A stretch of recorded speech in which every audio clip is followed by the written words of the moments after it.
Երեք մտածեցի, որ 3 տիպի արվեստագետներ են եղել։ Արվեստագետներ, որոնք ունեցել են թույլ նյարդեր, չեն դիմացել անարդարություններին, սարսափներին եւ բավականին երիտասարդ հասակում խելագարվել են։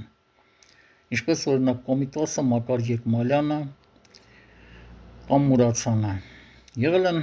երիտասարդ արվեստագետներ, որոնք ամենայն հավանականությամբ իրենց սպառել են երիտասարդ հասակում,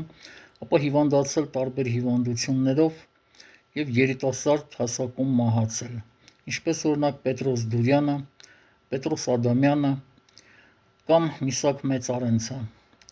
Եղել են արվեստագետներ, որոնք ունեցել են բավականին լավ առողջություն, լավ նյարդեր եւ անցել են նույնիսկ 80 տարին կամ 90-ը, ինչպես օրինակ Մարտիրոս Սարյանը, Մարետա Շահինյանը, Սիլվա Կապուտիկյանը կամ Ավետիք Իսահակյանը։ Սրա գաղափարը տվեց Լեոն Ֆեխտվանգերի մի ասույթ, որտեղ ասում էր. կան 3 տիպի մարդիկ. կուշտեր, սովածներ եւ անկուշտներ։ Չնայած այս ասույթը վերևի ասացի հետ այդքան էլ կապ չուներ։